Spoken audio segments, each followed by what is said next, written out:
Votre Majesté ne peut pas abdiquer. La Suède a besoin d'un héritier. Le cri désespéré du conseiller royal résonne dans les couloirs du palais royal de Stockholm, mais il est déjà trop tard. Dans les appartements royaux, une femme de 27 ans se défait lentement de ses vêtements féminins pour la dernière fois en tant que reine. Chaque pièce de soie et de brocart qui tombe au sol représente une chaîne brisée, une convention défiée, un scandale qui naît. Christine de Suède s'apprête à commettre l'acte le plus choquant de sa vie. Abandonner volontairement le trône le plus puissant d'Europe du Nord pour vivre en homme, aimer qui elle veut et scandaliser le monde entier. Mais ce moment de libération radicale n'est pas sorti de nulle part. L'histoire de Christine est la chronique d'une femme qui, depuis l'enfance, refusa d'accepter les rôles que la société tentait de lui imposer, qui transforma la cour suédoise en foyer de rumeurs sexuelles et qui finirait par devenir l'une des figures les plus controversées du XVIIe siècle. Comment une princesse élevée pour être roi devint-elle la reine qui préféra les femmes et choqua même le pape? Christine Vasa naquit le 8e jour de décembre de l'année 1626 dans une Suède qui dominait l'Europe du Nord comme une superpuissance militaire. Elle a été la fille du légendaire roi Gustave Adolphe II, connu sous le nom de Lion du Nord, qui avait transformé la Suède d'un royaume périphérique en l'une des nations les plus redoutées du continent. Sa mère, Marie-Éléonore de Brandebourg, était une princesse allemande, au tempérament instable, qui ne s'adapta jamais complètement à la vie dans la cour suédoise glaciale. La naissance de Christine fut une catastrophe dynastique déguisée en joie. Gustave Adolphe avait placé tous ses espoirs dans la naissance d'un héritier mâle qui continuerait sa lignée guerrière. Quand les sages-femmes annoncèrent que l'enfant était une fille, le roi refusa d'abord de le croire. Les récits de l'époque décrivent comment il examina personnellement le bébé, cherchant désespérément des signes de masculinité qui justifieraient ses attentes frustrées. Mais Gustave Adolphe était avant tout un homme pragmatique, réalisant qu'il pourrait ne pas avoir d'autres enfants, une prémonition qui s'avérerait exacte. Il prit une décision révolutionnaire pour l'époque. Il éduquerait Christine comme si elle était un prince. Cette décision, apparemment pratique, planterait les graines de l'une des personnalités les plus complexes et controversées de l'histoire européenne. L'éducation princière de Christine fut extraordinaire, même selon les standards royaux de l'époque.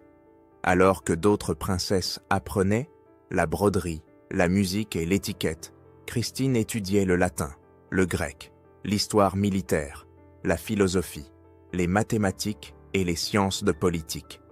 À l'âge de 5 ans, elle parlait déjà couramment le suédois, l'allemand et le français.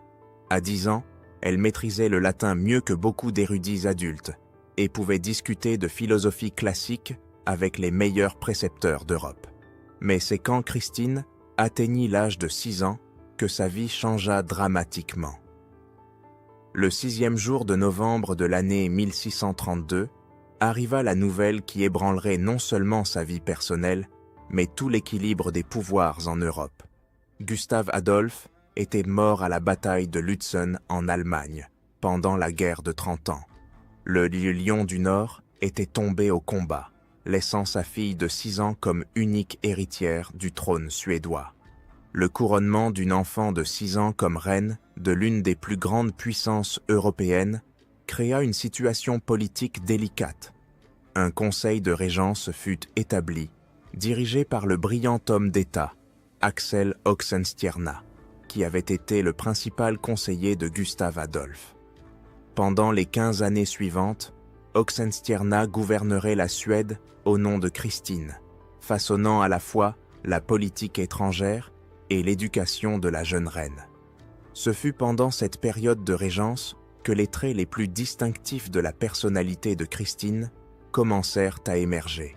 Elle démontrait une intelligence féroce qui impressionnait même les érudits les plus expérimentés, mais aussi une obstination et une indépendance qui inquiétait profondément les conseillers. Christine refusait catégoriquement de porter des robes féminines quand c'était possible, préférant des vêtements qui lui permettaient une plus grande liberté de mouvement. Elle montait à cheval, comme un homme, pratiquait l'escrime et la chasse avec une passion qui scandalisait les dames de la cour. Plus troublante encore, à l'âge de 12 ans, Christine montrait déjà une indifférence complète envers les jeunes nobles qui lui étaient présentés comme de potentiels futurs époux. Au lieu de cela, elle affichait une préférence marquée pour la compagnie des jeunes dames de sa cour, particulièrement pour une belle jeune femme nommée Ebba Sparré, qui deviendrait sa compagne constante et l'objet de rumeurs qui scandaliseraient l'Europe. En l'année 1644, quand Christine atteignit l'âge de 18 ans, elle assuma officiellement le gouvernement direct de la Suède. Le couronnement fut une cérémonie magnifique qui attira des diplomates de toute l'Europe, tous curieux de voir comment une femme si jeune gouvernerait l'une des nations les plus puissantes du continent. Ce qu'ils trouvèrent fut une personnalité qui défiait toutes les attentes et conventions de l'époque. Christine transforma rapidement la cour suédoise en l'un des centres intellectuels les plus vibrants d'Europe. Elle invita des philosophes, des scientifiques, des artistes et des écrivains de tout le continent à vivre à Stockholm, créant une atmosphère culturelle qui rivalisait avec Paris et Rome. René Descartes, le célèbre philosophe français, fut persuadé de venir en Suède pour servir comme précepteur personnel de la reine, un honneur qu'il paierait de sa propre vie pendant le brutal hiver de l'année 1550. Mais c'est le comportement personnel de Christine qui choqua vraiment ses contemporains. Elle refusait catégoriquement de considérer toute proposition de mariage, y compris les offres de princes des plus grands royaumes d'Europe. Quand ses conseillers la précéda sur la nécessité de produire un héritier, Christine répondait avec une franchise qui mettait tout le monde mal à l'aise. « Le mariage me répugne », déclara-t-elle à une occasion. « Je ne peux imaginer rien de plus terrible que d'être possédée par un homme. » Cette aversion pour le mariage n'était pas purement théorique. Christine avait développé une réputation de maintenir des relations intimes exclusivement avec des femmes. Son lien avec Ebba Sparré avait évolué d'une amitié intime vers quelque chose que les contemporains décrivaient en chuchotant comme « contre nature ». Les deux femmes étaient inséparables, partageaient des appartements, et Christine se référait fréquemment en public à Ebba comme « ma chérie » et « mon cœur ». Encore plus scandaleux était le comportement de Christine lors d'événements sociaux. Elle dansait exclusivement avec des femmes, refusait d'accepter les galanteries de des courtisans masculins et avait développé l'habitude de porter des vêtements masculins en occasions privées. Les diplomates étrangers envoyaient donc des rapports inquiets à leur capitale, décrivant une reine qui préfère la compagnie des femmes d'une manière qui défie toute décence et ordre naturel.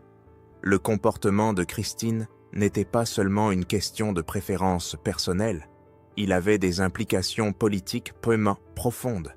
Le refus de se marier signifiait qu'il n'y aurait pas d'héritier direct, créant une incertitude sur la succession suédoise. Plus problématiquement, ces tendances, que beaucoup considéraient comme hérétiques, commencèrent à affecter la politique religieuse du royaume. La Suède était devenue l'une des nations protestantes les plus ferventes d'Europe pendant le règne de Gustave Adolphe. Le luthéranisme n'était pas seulement la religion officielle, mais une partie fondamentale de l'identité nationale suédoise. Christine, cependant, commença à démontrer une curiosité croissante pour le catholicisme qui alarma profondément l'establishment religieux protestant. Cette curiosité n'était pas académique. Christine avait commencé à maintenir une correspondance secrète avec des jésuites, à lire de la littérature catholique interdite et à questionner publiquement certains dogmes luthériens. Quand elle était interrogée par des ministres protestants sur ses activités, elle répondait avec une arrogance royale qui n'admettait aucun questionnement. Une reine a le droit de chercher la vérité où qu'elle se trouve. La situation devint encore plus compliquée quand Christine commença à être influencée par son confesseur particulier, un prêtre catholique déguisé qui avait obtenu l'accès à la cour suédoise par des connexions diplomatiques. Cet homme, dont le vrai nom était Paolo Casati, commença lentement à semer des doutes sur le protestantisme dans l'esprit déjà rebelle de Christine. Pendant l'année 1551, les rumeurs sur les inclinations religieuses et sexuelles de Christine atteignirent un point critique. Le Parlement suédois, connu sous le nom de Riksdag, commença à faire pression ouvertement pour son mariage et la production d'un héritier. Les ambassadeurs de diverses nations européennes envoyaient des rapports alarmés sur la reine hérétique qui pervertissait l'ordre naturel dans les questions de foi et de morale. C'est à ce moment de pression maximale que Christine prit la décision la plus choquante de sa vie. Elle abdiquerait du trône, se convertirait publiquement au catholicisme et vivrait le reste de sa vie comme une femme libre des conventions sociales qui l'emprisonnaient. Cette décision ne fut pas prise impulsivement, elle avait été soigneusement planifiée pendant des mois, avec l'aide d'agents catholiques secrets qui promirent un soutien financier et politique du pape. Le 6e jour de juin de l'année 1544, dans une cérémonie qui choqua toute l'Europe, Christine abdiqua formellement du trône suédois en faveur de son cousin Charles Gustave. La cérémonie eut lieu au château d'Uppsala et les témoins décrivirent donc comment Christine semblait rayonnante de bonheur en remettant la couronne et le sceptre, comme si elle se libérait d'une prison dorée. Immédiatement après l'abdication, Christine commença sa transformation radicale. Elle coupa ses longs cheveux blonds, adopta des vêtements masculins comme tenue standard et prit le nom masculin de comte Dohna pour ses voyages. L'ancienne reine de Suède était devenue, littéralement du jour au lendemain, un homme aux yeux du monde. Le voyage de Christine vers Rome fut l'un des plus extraordinaires de l'histoire européenne. Voyageant déguisée en noble masculin, elle traversa l'Europe causant scandale et fascination à parts égales. Dans chaque ville où elle s'arrêtait, des foules se rassemblaient pour voir la reine qui devint homme. Et son entourage grossissait de curieux, d'aventuriers et de réfugiés religieux qui voyaient en elle un symbole de liberté radicale. Quand Christine arriva finalement à Rome, en l'année 1555, sa conversion publique au catholicisme fut célébrée comme l'une des plus grandes victoires diplomatiques et religieuses du siècle. Le pape Alexandre VII organisa une cérémonie de conversion spectaculaire dans la basilique Saint-Pierre, Christine étant présentée comme preuve que même les hérétiques les plus obstinés pouvaient en être ramenés à la vraie foi. Mais ce que le Vatican n'avait pas anticipé, c'est que Christine apporterait avec elle toutes ses habitudes scandaleuses. À Rome, elle continua à porter des vêtements masculins, à maintenir des relations exclusivement avec des femmes et à défier les conventions sociales avec une audace qui rendait même les cardinaux, les plus libéraux, mal à l'aise. La résidence de Christine à Rome devint rapidement l'un des lieux les plus controversés de la ville. Elle établit un salon intellectuel qui attirait des libres penseurs, des artistes bohèmes et des femmes qui, comme elle, défiaient les normes sociales.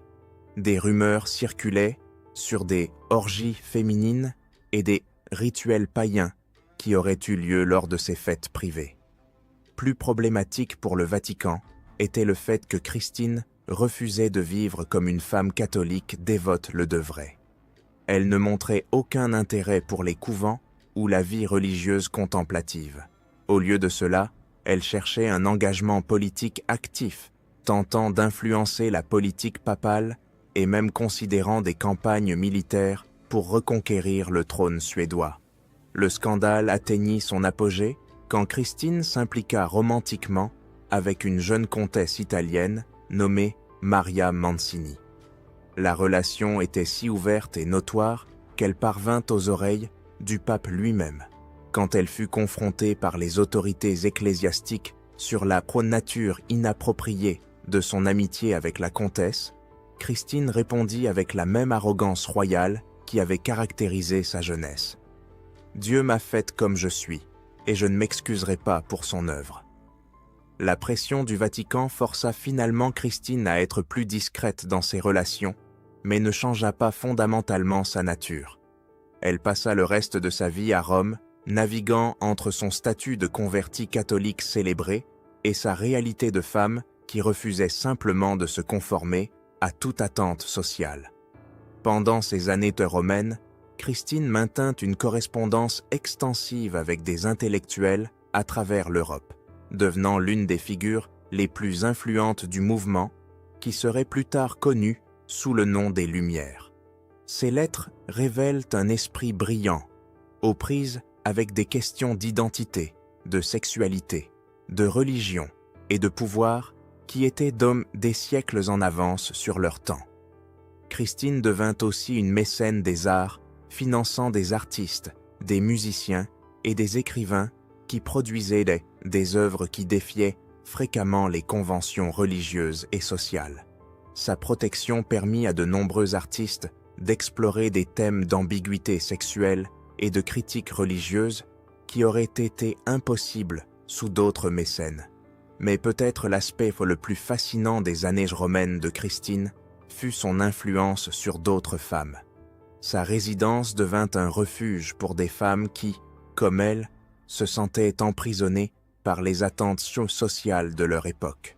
Elle offrait protection, financement et encouragement aux femmes qui voulaient mal vivre des vies indépendantes, étudier ou s'engager dans des activités inappropriées pour leur genre. Cependant, la vie de Christine à Rome ne fut pas sans défi. Elle fit face à une pression financière constante, car sa pension suédoise était irrégulière et le soutien papal venait avec des conditions. Elle lutta aussi avec des épisodes de dépression profonde, particulièrement liés à sa séparation forcée des femmes qu'elle avait aimées. L'un des épisodes les plus dramatiques de sa vie romaine eut lieu en l'année 1667, quand elle ordonna l'exécution d'un membre de sa maison, le marquis Monaldeschi, pour trahison. Le meurtre eut lieu au palais de Fontainebleau pendant une visite en France et choqua l'Europe par sa brutalité. Christine justifia l'acte en alléguant que, en tant qu'ancienne reine, elle conservait le droit de justice de vie et de mort sur ses serviteurs, mais l'incident révéla un côté sombre de sa personnalité que beaucoup avaient oublié. En vieillissant, Christine devint une figure de plus en plus excentrique et isolée. Ses excentricités incluaient garder des animaux exotiques dans sa résidence, pratiquer l'alchimie et prétendre avoir des visions prophétiques.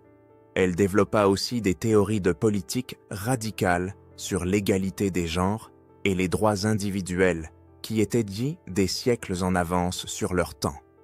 Les dernières années de Christine furent mieux marquées par une mélancolie croissante. Elle avait atteint une liberté personnelle d'une manière qu'aucune femme de son époque n'avait accomplie, mais avait payé un prix terrible en termes d'isolement et de controverses constantes. Ses mémoires, écrites pendant cette période, révèlent une femme profondément consciente qu'elle avait été à la fois pionnière et victime de sa propre nature révolutionnaire. Christine mourut le 19e jour d'avril de l'année 1689, à l'âge de 62 ans, dans son palais de Romain. Ses dernières deux paroles, selon les témoins, furent « J'ai vécu comme j'ai voulu, aimé comme j'ai pu, et maintenant je meurs comme je dois ». Elle fut enterrée à Sainte-Pierre, un honneur extraordinaire pour toute convertie, mais particulièrement significatif pour une femme qui avait passé sa vie à défier l'autorité religieuse. Les funérailles de Christine furent un événement international avec des représentants de toute l'Europe assistant pour rendre hommage à l'une des figures les plus controversées du siècle. Le pape Innocent XI, malgré les controverses qu'elle avait causées, la loua comme une âme courageuse qui chercha la vérité sous toutes ses formes. L'héritage de Christine de Suède est complexe et multifacette. Pour certains, Elle fut une héroïne féministe avant la lettre, une femme qui refusa d'accepter les limitations imposées par son genre et qui ouvrit la voie aux futures générations de femmes indépendantes. Pour d'autres, elle fut une figure tragique qui sacrifia un pouvoir réel pour une liberté personnelle, seulement pour découvrir que la liberté complète est impossible dans toute société. Plus significativement, Christine défia des notions fondamentales sur le genre, la sexualité et le pouvoir que son époque considérait comme immuables. Elle vécut comme un homme quand elle le voulut, aima des femmes ouvertement, régna comme reine et se convertit au catholicisme par son propre choix. Dans une ère de conformité rigide, elle représenta la possibilité radicale d'autodétermination complète. Son influence sur le développement des idées sur les droits individuels et l'égalité des genres peut être tracée à travers les siècles. Les écrivains des Lumières citaient fréquemment Christine comme exemple que les limitations imposées aux femmes étaient hommes sociales, non naturelles. Les féministes des XVIIIe et XIXe siècles la voyaient comme précurseur de leur propre mouvement. Peut-être le plus important, Christine démontra qu'il était possible de défier les attentes sociales les plus fondamentales et de survivre. Bien qu'elle ait payé un prix élevé en termes d'isolement et de controverse, elle ne se soumit jamais aux pressions pour se conformer. Dans une époque où la plupart des gens vivaient donc des vies entièrement déterminées par la naissance, la classe et le genre, Christine créa sa propre identité selon ses propres désirs et convictions. L'histoire de Christine de Suède reste pertinente aujourd'hui comme rappel que les catégories sociales que nous prenons souvent comme naturelles sont en réalité des constructions humaines qui peuvent être défiées et changées. Elle prouva qu'une personne déterminée peut transcender les limitations de son époque, même si cela signifie vivre comme un scandale perpétuel. Christine de Suède fut beaucoup de choses, reine, convertie, intellectuelle, mécène des arts et révolutionnaire sexuelle. Mais par-dessus tout, elle fut une femme qui refusa d'accepter que sa vie soit déterminée par toute autorité externe, qu'elle soit politique, religieuse ou sociale. En ce sens, elle reste une figure inspirante pour quiconque cherche à vivre authentiquement dans un monde qui préfère la conformité. La reine qui préféra les femmes et devint un scandale au Vatican, laissa un héritage qui continue de résonner à travers les siècles, que la liberté personnelle vaut tout prix et que vivre authentiquement est le plus grand acte de courage qu'un être humain puisse accomplir. L'influence de Christine s'étendit bien au-delà de ses relations personnelles controversées. Elle fut l'une des premières figures historiques à articuler publiquement l'idée que le genre était une construction sociale, non une détermination biologique absolue. Ces mots célèbres « Je ne suis ni homme ni femme, mais plutôt une âme qui a choisi sa propre forme » choquèrent même ses contemporains, mais résonneraient à travers les siècles comme un cri de guerre pour les futures générations de non-conformistes. À Rome, Christine établit ce que beaucoup d'historiens considèrent comme le premier salon littéraire véritablement inclusif d'Europe. Contrairement aux autres salons de l'époque, qui étaient dominés par des hommes ou restreints aux femmes de classe spécifique, le salon de Christine accueillait des personnes de toutes orientations, genres et origines sociales. C'était un espace où des idées radicales sur la sexualité, la religion et la politique pouvaient être débattues librement, quelque chose de pratiquement impossible partout ailleurs dans l'Europe du XVIIe siècle. L'impact de Christine sur la littérature et la philosophie de son époque fut profond. Elle correspondit avec pratiquement tous les grands penseurs de la période, incluant Leibniz, Spinoza et Pascal. Ces lettres, dont beaucoup ont été préservées, révèlent un esprit extraordinairement avancé pour son temps, capable de discuter des questions de métaphysique et de politique avec une égale facilité. Plus importante, elle fut l'une des premières personnes à articuler l'idée que l'identité personnelle était une question de choix individuel, non de détermination sociale, ou religieuses. Le courage de Christine de vivre authentiquement lui coûta bien plus qu'un simple trône. Elle sacrifia la sécurité financière, l'acceptation sociale et même des relations durables au nom de sa liberté personnelle. Mais ce sacrifice ne fut pas vain. Elle ouvrit la voie à d'innombrables autres qui viendraient après elle, démontrant qu'il était possible de vivre selon ses propres termes, même dans une société qui mettait la conformité au-dessus de tout. Peut-être l'aspect le plus remarquable de Christine fut sa capacité à maintenir son intégrité personnelle, même quand cela signifiait être en conflit constant avec les autorités. Qu'elle défie l'establishment protestant de Suède, choque la hiérarchie catholique de Rome, ou scandalise la société séculière avec ses relations, elle ne compromit jamais son essence pour l'approbation externe. L'héritage de Christine de Suède reste vivant aujourd'hui, non seulement comme curiosité historique, mais comme exemple puissant que l'authenticité personnelle est possible même dans les circonstances les plus difficiles. Dans une ère où les questions d'identité de genre et d'orientation sexuelle continuent donc d'être débattues, l'histoire de Christine sert de rappel que la lutte pour la liberté d'être qui nous sommes vraiment est aussi ancienne que l'humanité elle-même, et que le courage individuel peut en effet changer le monde.